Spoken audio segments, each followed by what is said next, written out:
শহীদ ওয়াসিম আকরামের নামে পার্কের নামকরণের ঘোষণা চশিক মেয়রের।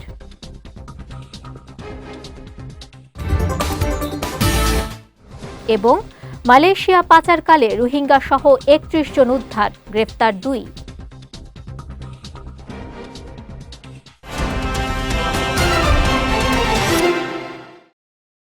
আসসালামু আলাইকুম। চট্টগ্রাম সংবাদে আমন্ত্রণ জানাচ্ছি, আমি নুসরাত আহমেদ। শুনছিলেন শিরোনাম, এবারে বিস্তারিত। বৈষম্য বিরোধী আন্দোলনে চট্টগ্রামের প্রথম শহীদ ওয়াসিম আকরামের নামে আমবাগানে শহীদ ওয়াসিম পার্কের নামকরণের ঘোষণা দিয়েছেন চট্টগ্রাম সিটি কর্পোরেশনের মেয়র শাহাদাত হোসেন। সকালে পার্কটি পরিদর্শনকালে তিনি এ ঘোষণা দেন। এ সময় প্রধান নির্বাহী কর্মকর্তা শেখ মোহাম্মদ তৌহিদুল ইসলাম, সচিব মোহাম্মদ আশরাফুল আমিন, প্রধান প্রকৌশলী মোহাম্মদ আবুল কাশেম সহ অনেকে উপস্থিত ছিলেন। পরে চশিক মেয়র নগরীর ডেবার পার্ক, ব্যাংকক সিঙ্গাপুর মার্কেট ও কর্ণফুলী শিশু পার্ক পরিদর্শন করেন। পরিদর্শনকালে তিনি সার্বিক পরিস্থিতি পর্যবেক্ষণ করেন এবং সংশ্লিষ্টদের বিভিন্ন দিক নির্দেশনা প্রদান করেন। কক্সবাজারের টেকনাফে মালয়েশিয়ায় পাচারের জন্য আটকে রাখা রোহিঙ্গা সহ ৩১ জনকে উদ্ধার করেছে র্যাব। এ সময় মানব পাচারকারী দুজনকে গ্রেফতার করা হয়। সকালে বিষয়টি নিশ্চিত করেছেন টেকনাফ হোয়াইক্যাং র্যাব ১৫ ক্যাম্পের কমান্ডার অতিরিক্ত পুলিশ সুপার মোহাম্মদ হাফিজুর রহমান। তিনি জানান, গতরাতে গোপন সংবাদের ভিত্তিতে উপজেলার বাহারছড়া কচ্ছপিয়া পাহাড়ি এলাকায় অভিযান চালিয়ে ৩১ জনকে উদ্ধার ও ২ পাচারকারীকে গ্রেফতার করা হয়। উদ্ধারকৃতদের মধ্যে ২৭ জন রোহিঙ্গা ও ৪ জন বাঙালি। গ্রেফতারকৃত মানব পাচারকারী দালালদের বিরুদ্ধে সংশ্লিষ্ট থানায় মামলা দায়ের করা হয়েছে বলেও জানিয়েছে র্যাব। চট্টগ্রামে খাওয়ার অনুপযোগী ৭৭ টন আদা ও কমলা ধ্বংস করেছে কাস্টমস হাউস। গতকাল নগরীর হালি শহরে চট্টগ্রাম সিটি কর্পোরেশনের ডাম্পিং স্টেশনে ৪টি কন্টেইনারে থাকা এসব পণ্য ধ্বংস করা হয়। এ বিষয়ে চট্টগ্রাম কাস্টমস হাউসের ডেপুটি কমিশনার সাইদুল ইসলাম জানান, বন্দরে থাকা ২১টি নিলাম অযোগ্য কন্টেইনারের বিভিন্ন পণ্য ধ্বংসের বিষয়ে সিদ্ধান্ত নেওয়া হয়েছে।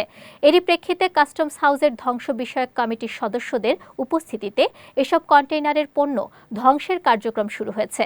তিনি আরও জানান, প্রথম দিন ৪টি কন্টেইনারে থাকা ৫৩ টন ৪৯০ কেজি আদা ও ২৩ টন ৪৬২ কেজি কমলা চশিকের ডাম্পিং ইয়ার্ডে ধ্বংস করা হয়েছে। এ কার্যক্রম অব্যাহত থাকবে বলেও জানিয়েছে চট্টগ্রাম কাস্টমস হাউস।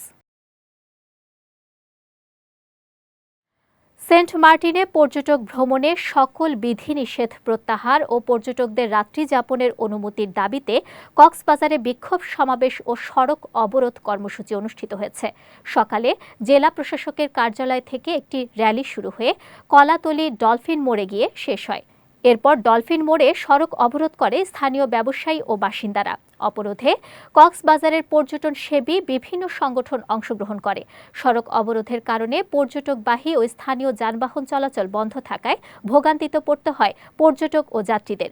পরে সদর উপজেলা নির্বাহী কর্মকর্তা নীলুফা ইয়াসমিন চৌধুরী, শহর জামায়াতের আমির আবদুল্লাহ আল ফারুক সহ রাজনৈতিক নেতৃবৃন্দরা বিক্ষোভকারীদের আলোচনার মাধ্যমে সমস্যা সমাধানের আশ্বাস দেন। কৃষকের পাশে দাঁড়াতে না পারলে দেশ গঠন সম্ভব নয় বলে মন্তব্য করেছেন বিএনপির আন্তর্জাতিক বিষয়ক উপ কমিটির সদস্য ইসরাফিল খসরু মাহমুদ চৌধুরী।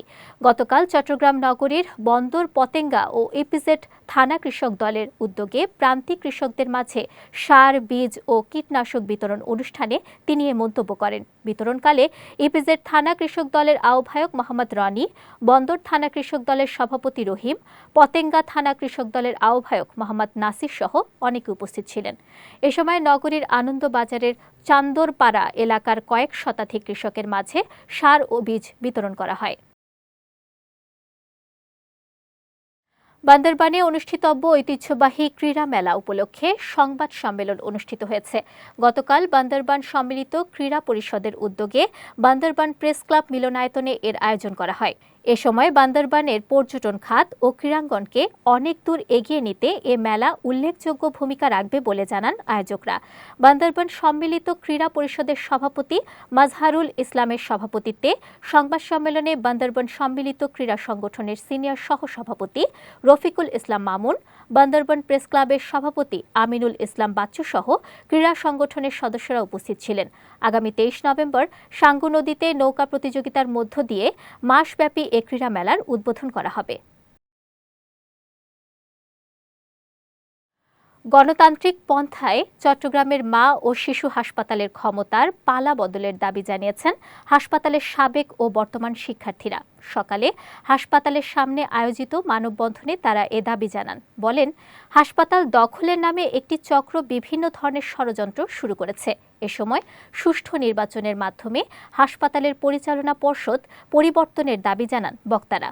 মানববন্ধনে হাসপাতালের প্রাক্তন ছাত্র ডাক্তার আজাদ, ডক্টর তাসদিদ নূর সহ অনেকে উপস্থিত ছিলেন। কক্সবাজারের কুতুবদিয়ায় আলোচিত মা মেয়ে সহ 4 হত্যাকাণ্ডে জড়িত প্রকৃত আসামিদের গ্রেফতার ও ন্যায় বিচারের দাবিতে প্রতিবাদ সমাবেশ ও মানববন্ধন করেছে দ্বীপবাসী।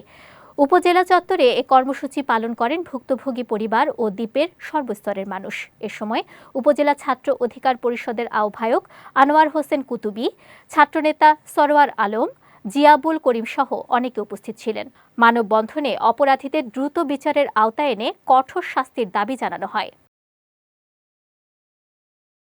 চট্টগ্রামের চন্দনাইশে পূর্ব শত্রুতার জেরে মোহাম্মদ ইসমাইলের নির্মাণাধীন পাকা ঘরের বাউন্ডারি দেয়াল ভাঙার অভিযোগ উঠেছে প্রতিপক্ষের বিরুদ্ধে। গতকাল উপজেলার বদুরপাড়া 1 নং ওয়ার্ডে মোহাম্মদ ইসমাইলের বাড়িতে এ ঘটনা ঘটে। এ ঘটনায় ভুক্তভোগী চন্দনাইশ থানায় একটি মামলা দায়ের করেন। বিষয়টি নিশ্চিত করে চন্দনাইশ থানার ভারপ্রাপ্ত কর্মকর্তা ইমরান আল হোসাইন জানান, অভিযুক্ত সেলিম সন্ত্রাসী বাহিনী নিয়ে এসকেভেটর দিয়ে নির্মাণাধীন ঘরের বাউন্ডারি দেয়াল ভেঙে দেয়। এছাড়া গ্রেনেডার মেশিন দিয়ে পিলারের লোহা কেটে ফেলে। এ সময় বাড়ির লোকজনের মাঝে আতঙ্ক সৃষ্টি করার জন্য ঘরের টিনে পাথর নিক্ষেপ করে। পরে পুলিশ ঘটনাস্থলে গিয়ে পরিস্থিতি স্বাভাবিক করে।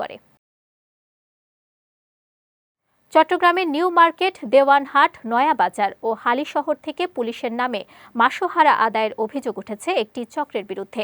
এছাড়া চক্রটি নগরীতে চলাচলকারী বিভিন্ন পরিবহন থেকে চাঁদাবাজি করে আসছে এমন অভিযোগ পাওয়া গেছে। এমনকি চাঁদা না দিলে ট্রাফিক পুলিশ ও সার্জেন্টদের মাধ্যমে ট্রাফিক আইনে মামলা দিয়ে জরিমানা করে পরিবহন মালিকদের হয়রানি করা হচ্ছে বলেও অভিযোগ পরিবহন মালিকদের।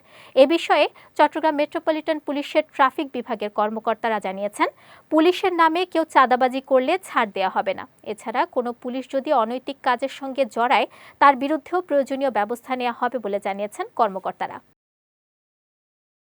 লাইনের গণ্যমান্য ব্যক্তিরা ছিল, তারা যারা আগে লাইনের কমিটি ছিল তারাই নিয়েছিল। যেমন মাসে আপনি 4,000 থেকে 4,500 টাকা করে নিতে। এখন বর্তমানে চলমান আছে। বর্তমানে চলমান না থাকলে তো আপনার এই গাড়িগুলো চলবে না। টিআই আর হলো পুলিশ প্রশাসনের নাম দিয়ে আপনি 1300 টাকা করে নিতে। এরকম সার্জেনের টিআই ধমক দিয়ে আমাদেরকে, হুমকি দিয়ে আমাদেরকে বিভ্রান্তি করতো। যার কারণে আমরা যখনই আন্দোলন করি, কিছু করতে গেলে আমাদের বৈধ গাড়িগুলো টো করা হয়, যে কোনো জায়গায় গাড়ি ধরানো হয়। কিন্তু 4,000 টাকা ওদের কাছ থেকে চাঁদা নিচ্ছে এবং কি ওরা তো ওপেনলি চলতেছে। আর এখন এমন ভাবে গাড়ি বাড়তেছে যা বলার মতো না। চট্টগ্রামের রাউজানে মিথ্যা ও ষড়যন্ত্রমূলক মামলার প্রতিবাদে সংবাদ সম্মেলন করেছে ভুক্তভোগী পরিবার। দুপুরে উপজেলার একটি রেস্টুরেন্টে এ সম্মেলন করা হয়। সম্মেলনে অভিযোগ করে বলা হয়, প্রবাসী নুরুলকে অপহরণের পর মুক্তিপণ আদায় করলেও অপহরণকারীদের দাপট বন্ধ হয়নি, বরং প্রবাসী পরিবারকে মিথ্যা ও ষড়যন্ত্রমূলক মামলার শিকারও হতে হয়েছে। এ সময় হুমকি ও মিথ্যা মামলা থেকে মুক্তি পেতে প্রশাসনের সহযোগিতা কামনা করে ভুক্তভোগী পরিবার। চট্টগ্রাম সংবাদ শেষ করার আগে শিরোনামগুলো দেখে নিচ্ছি আরও একবার।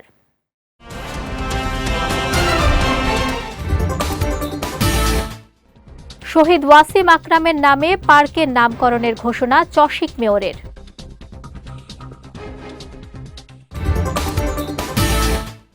এবং মালয়েশিয়া পাচারকালে রোহিঙ্গা সহ 31 জন উদ্ধার, গ্রেফতার 2।